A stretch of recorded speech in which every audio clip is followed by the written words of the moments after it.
Hi, and welcome to On the Great Couch. I'm Carmen. I'm Yi from the Run List. I'm Mike from the Run List. Oh, both from the Run List this time. So we have a couple of stories for you. This one is Beijing bans knife sale after 2 killing sprees. So supermarkets in Beijing have been instructed to stop selling knives after 2 random attacks. Yeah, well, they should, because, without knives, there's no way to kill people anymore.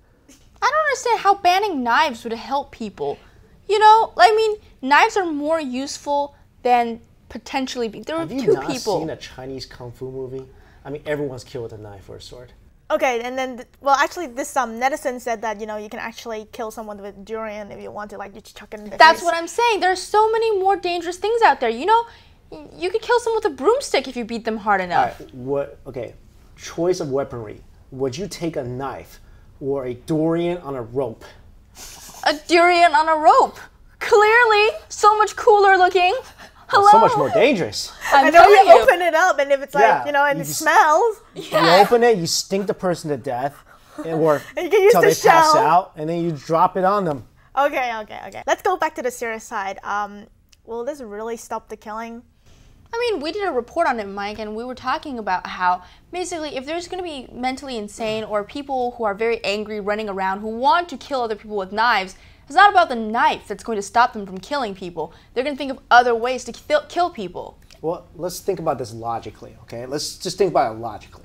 No more knives in Beijing. Well, this is more Beijing. They're stopping the selling of knives in Beijing. Okay, let's say there's no more knives. Really? So Chinese people never bought knives before in their lives? Yeah. Every Chinese household has at least one cleaver.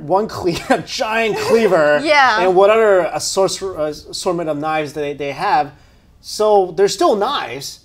That's right. If they want to kill people with knives, they still got knives. Plus, hey, let's look at other things that kill people.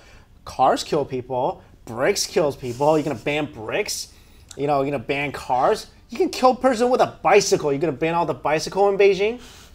I'm thinking that the only thing that this is going to bring about is a bootlegging of knives going on. Hey, underground knives. Yeah, people calling up their relatives, hey, coming into Beijing, bring me some knives from Shandong or something like that. That's pretty much all that's going to happen. I don't think crime is going to drop at all or, anyway, because of this. Back in January, they require people to register with their real name when they buy a knife. Right. It's like guns, but knives. Yes, a kitchen knife. Yeah, kitchen knives, whatever knives.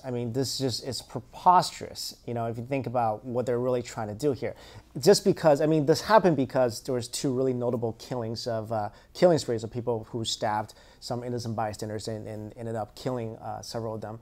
But, there's instances of killing in China, in Beijing, all the time of ways not just from a knife. People kill other people through all sorts of different methods.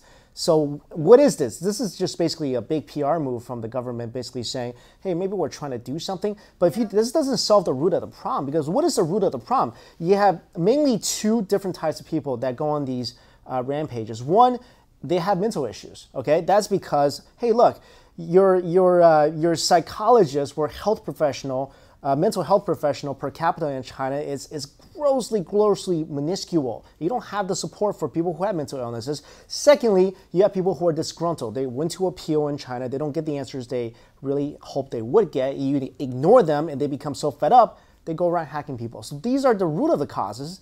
And that's maybe something you should focus on instead of banning the knives. In order for people to not feel like, oh my God, my country is so unsafe because there are people wielding knives around, they're saying, hey, we are doing something. Look, we're banning knives.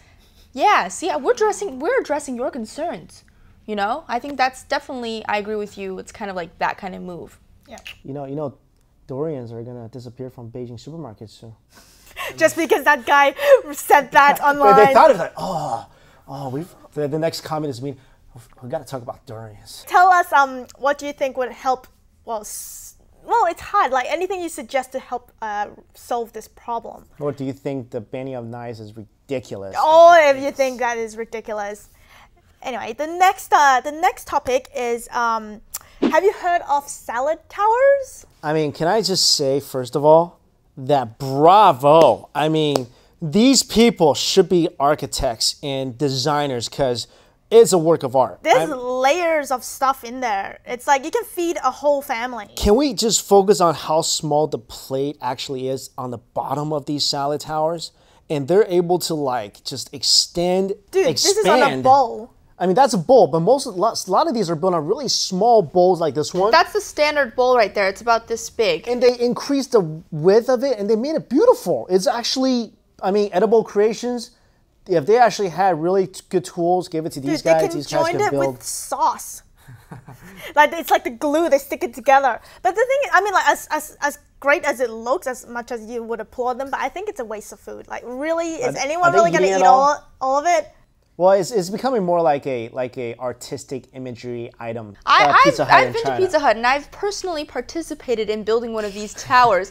I failed epically. How high did you get? It's about this much. But did you eat it all? You're useless. But it was it was 6 of us. Our whole family ate from that one bowl. Did you finish the salad? Well, of course we did. The 6 people. It wasn't that tall. No, so they only give you 1 plate per table? I thought 1 plate per customer. You could do 1 plate per customer, yet why would you do 1 plate per customer? This is where the construction of this comes from. That's right. This is where you save more money. Exactly. You buy 1 plate. How dare you suggest something that's not very Chinese? No. I mean, when you go in the buffet, don't you pay per person? You pay per plate. It's not a buffet. See, this is what's okay. So, Pizza Hut basically is not a buffet.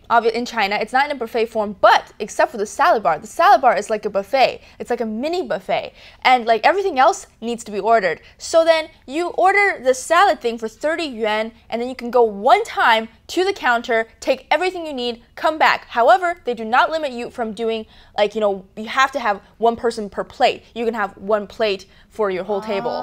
That's why you can build a huge tower to share. It was like pizza. It's like pizza buffet here. Like you just pay per person and get as much as you want. No. That's the odd thing about it. Everything else is ordered by dish except for the salad. Oh, now that clarifies things. Okay, well that makes sense. Okay, I'm gonna tell you guys something about Chinese people, and don't jump down my throat because this is true and you know it. Chinese people, they always try to beat the system. So if you tell a Chinese person, okay, you can only go to the salad bar once, then I'm gonna try to go once and I'll bring the whole salad bar back if I can.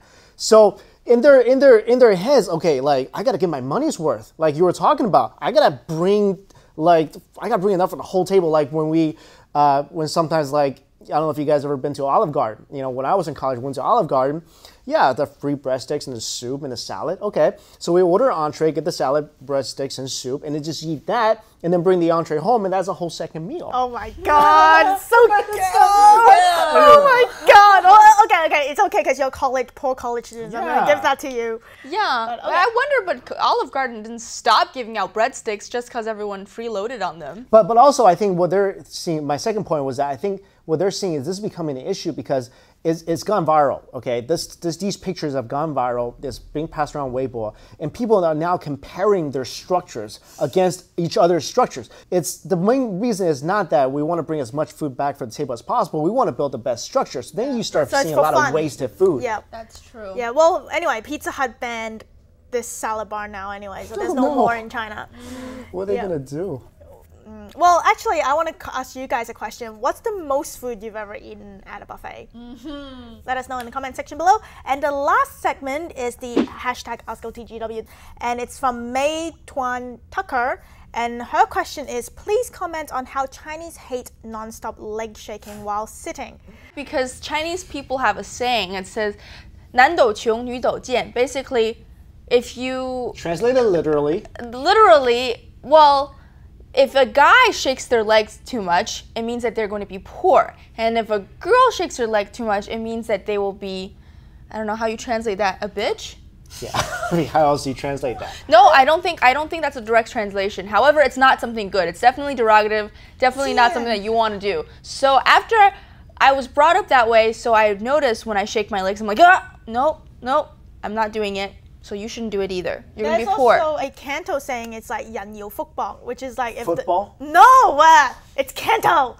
人有football. So if the person shakes, then the luck falls off. And it's a comparison to like if a tree shakes, the leaves fall off. Oh, so kind of like what she said too. Yeah, so like all your luck and your fortune falls off. It was so strict that not only could I not shake my legs, I can't swing my legs back and forth when I'm sitting on a chair. Wait, so what are you supposed to do? Just sit completely still? Yeah, that's the Can you tell when people shake? Yes, it's really How do you obvious. tell? Especially when you wear trousers, the edge of your trousers like flap. Like your whole body is shaking, right? I look like a dog. I'm like, Well, let us know if you know any other theories for this Chinese leg shaking thing. And special thanks to Yi and Mike from the Run List. Make sure to check out their channel. The links are going to be down below. And if you have any other question, make sure to hashtag AskOTGW. All right, that's it for now. See you later. bye bye.